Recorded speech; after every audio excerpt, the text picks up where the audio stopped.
Hi everyone, I hope you're having a great day. In this tutorial, we review the algorithm of how to transform an augmented matrix into its reduced row echelon form in Python.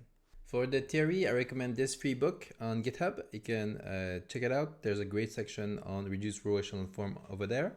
To follow along with the code with the test cases for this particular algorithm, you can check out the link in the description for the deep ML problem set. For those that don't know me, I'm Yassine, a published researcher and machine learning practitioner who love to teach. Do consider subscribing to the channel to learn technical topics related to machine learning. First off, it's important to have a clear idea about why the reduced row echelon form is even useful before attempting to grasp the algorithm. So the reduced row echelon form helps find solution to a system of a linear equation by creating a simplified representation of the data. This can help, for instance, in finding parameter solution in linear machine learning models. The representation also helps you calculate rank and basis of the matrices. This helps a lot understand linear dependency in the data, which can be useful for feature selection or dimensionality reduction algorithm. Overall, a useful tool to simplify and analyze linear system that has a great intuitive property, and generally it's part of like the broader learning process for linear algebra for machine learning. So let's check out some definition in order to build up to the algorithm.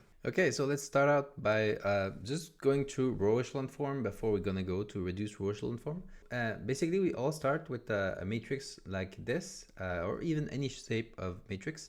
There's a few properties that you need to hit in order to be defined as a matrix that has a row echelon form. By the way, for the echelon thing that this thing is called about, like row echelon form, it's kind of a military term, the echelon formation, which is like you just have the element in diagonal.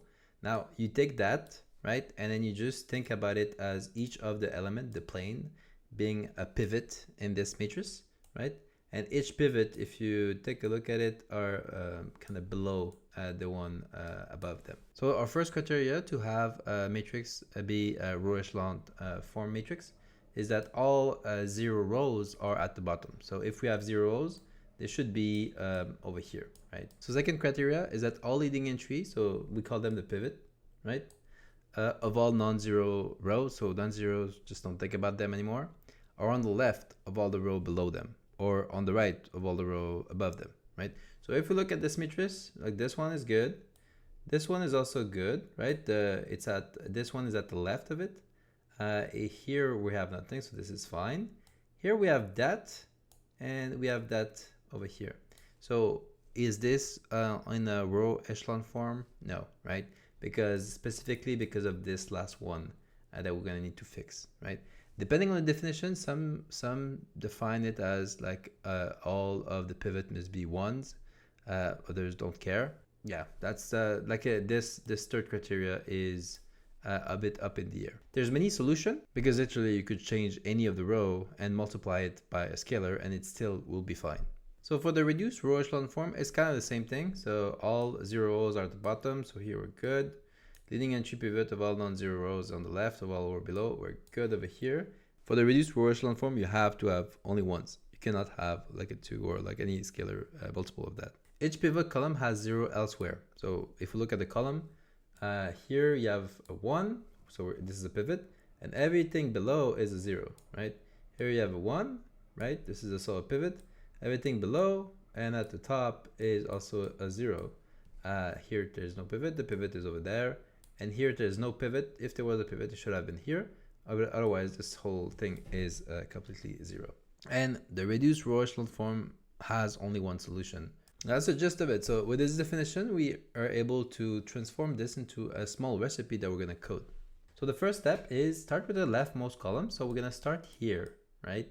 And set the initial leading column to the first column of the matrix. Move this lead to the right as you progress through the algorithm. So we're going to move like this, right? So now the second step is we have to select a pivot row. So what it means is that we identify the first non-zero entry in the current leading column. So now we have a leading column, right? Right now, if you think about it, we're inside one of the iteration of the step 1, right? And then we have to identify over here which one has a non-zero element, right? So we have here, we have 1, so this one will be there, right? If we're, I don't know, like if we're over here, over there, we would have went through the motion and would have identified one of the number for reasons I'm going to mention in a bit.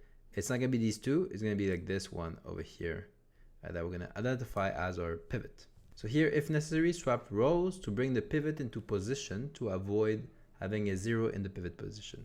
So that's pretty important. So what it means is that if we had nothing here, right, and then we have selected that one, we'd have to swap it over here like that, right? So there's two motion in this. There's the selection, right, of the entry that is the pivot, and then there's the swapping if this entry is too far below. Here, I added an aside here is that as the index increases, the row get locked in and cannot be swapped, right? So the algorithm will move like this, right? But it will process like a row like this and it will lock it up, so it cannot move. And then we're gonna find a pivot for this one, and then we'll lock it up, it cannot move, right? It doesn't mean that we cannot modify it, because we have to modify it to bring like, let's say, this element here to 0, right? This is important.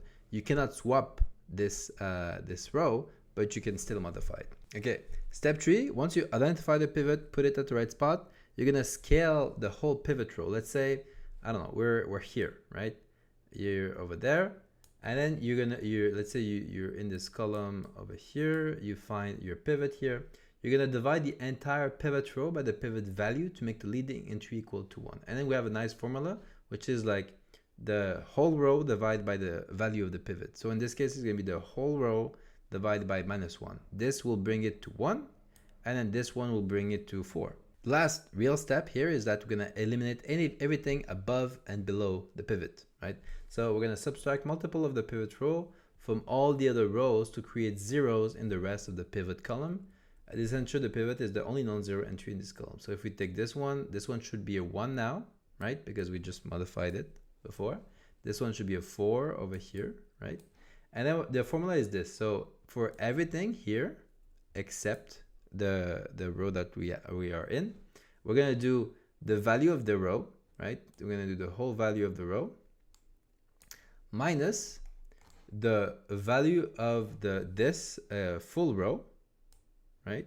The value of this full row times the lead coefficient, and the lead coefficient is this thing, right? Because what you want to do is you're gonna want to do this at this specific value minus this specific value, and this is how you get it. Because if this is a 1, what you're gonna do effectively for this specific row and column at this point is you're gonna do 8 minus 8. For the others, it will change, it will shift, right? But this one specifically will do 8 minus 8. So the last step is you just move to the next column. You're just gonna move like this, right? So let's say you were here, and then you move just to 1 bit, and then you continue, and then you iterate.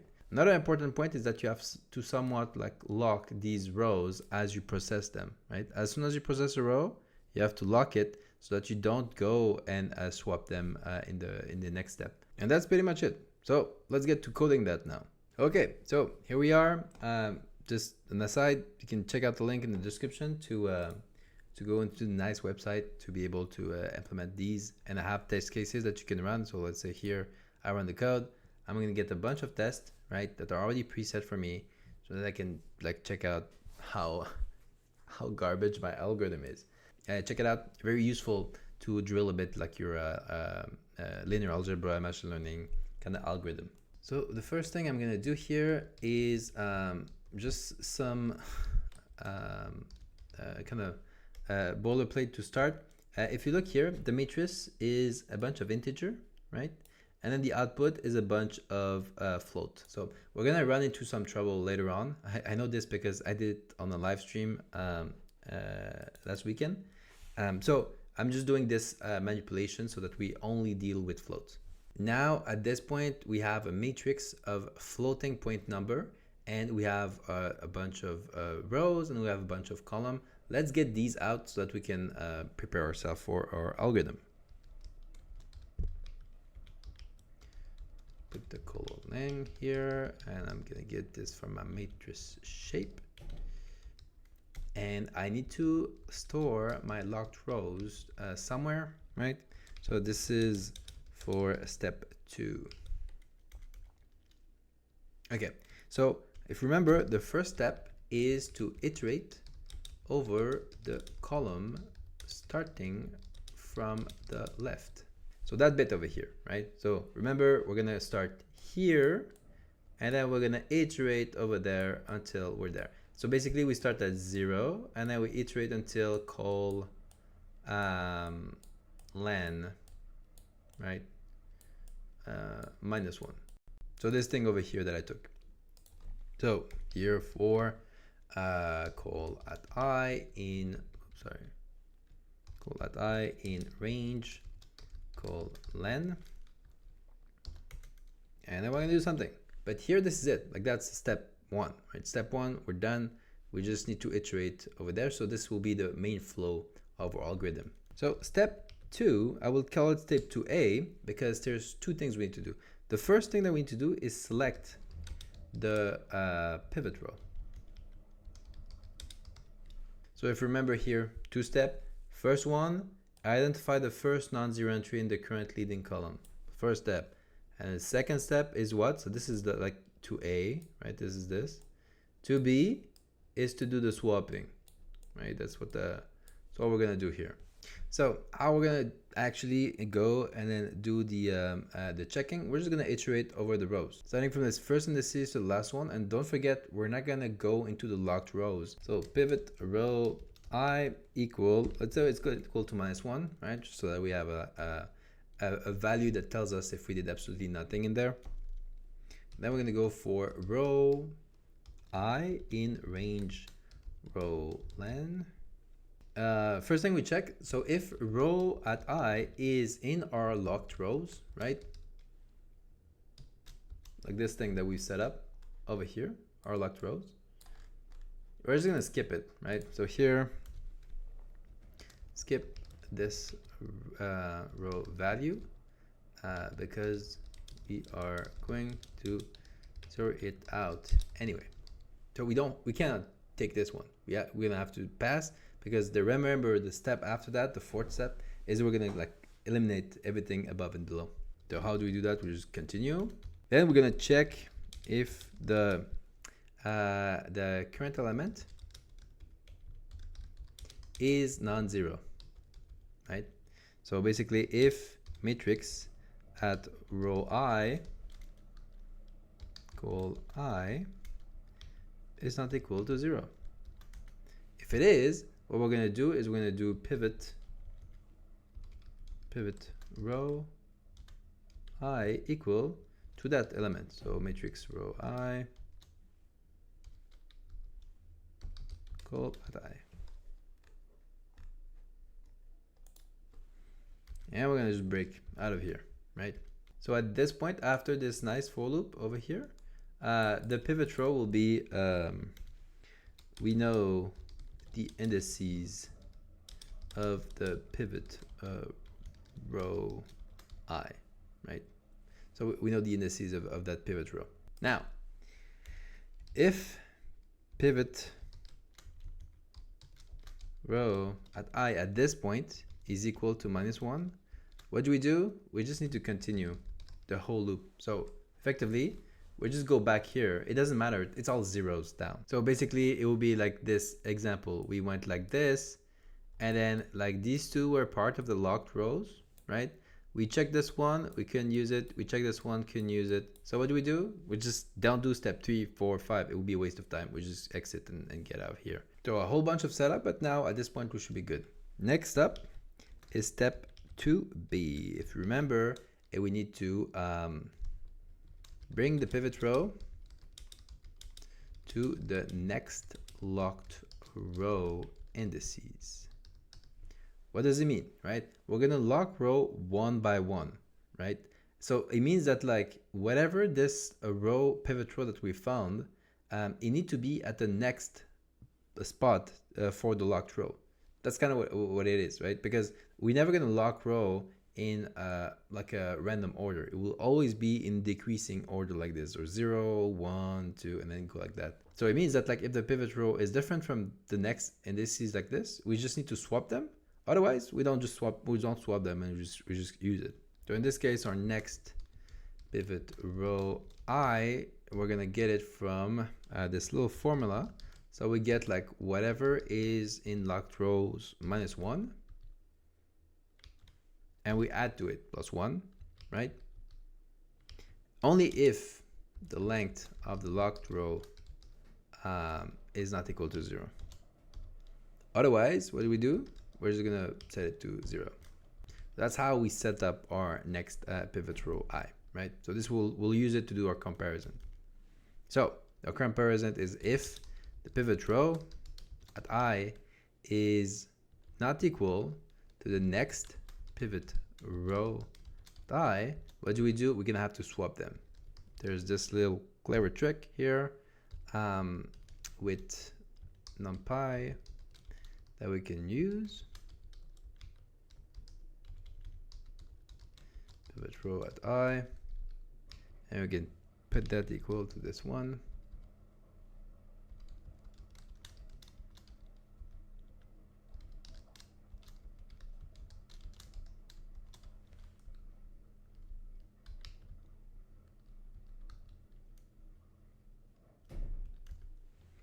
Okay, so this is how we're doing the swapping. And here we don't forget, we're going to set up our pivot row at I equal to our next pivot row at I now, right? We're almost there. So we did three of our steps, right? Two sub steps here. So the step 3 here is to scale the right row with the pivot value. So step 3, we're gonna scale the pivot row with our pivot value. And the first thing we need to do is actually get that pivot value out, right? And the pivot value is just the number at this specific pivot row I and our current column that we're investigating, right? And that's that. Using this, we're gonna set up the whole row matrix at pivot row at I equal to the matrix pivot row I, and here we divide by the value, the pivot value. Perfect. This is how we're gonna scale it. This little formula that we saw previously, right? That's it. Now, if we haven't done the little switch right before, like I said previously, between this integer value to a float value, we might had some issue with some number going straight to 0, and it will have messed up all of our tests. Almost there. In step 4, we eliminate all the numbers above and below. Let's set up our for loop for row I in range row len. Here we're gonna skip the pivot row. So if row I equal pivot row I, what do? We continue, we don't do anything, right? By the way, this is just a preference of mine. I like to put if guards, so like these, instead of having nested code inside the if statement. Then what we do, we eliminate the column element by rescaling the whole row. So what we do, we take the lead coefficient, right, which is just like the matrix at this row I and this column, this column I, and then we do matrix at this row I equal the matrix row I minus, right? Remember the matrix at the pivot row I times the lead coefficient. This might be the most confusing part of the whole algorithm, so I'm going to go slowly on it just so that you understand. So let's say we're here, right? So this is our pivot row, right? We already established our pivot column over our pivot element. It's this one. It's 1 actually, right? Because we already did the rescaling. This one is 4, okay? And then we iterate like this, just like that, right? So what happened is that we're gonna have this one that we're selecting upon, right? And then we decide to take this 8 as our lead coefficient, over here, right? And what we're doing right now is we're gonna do the green thing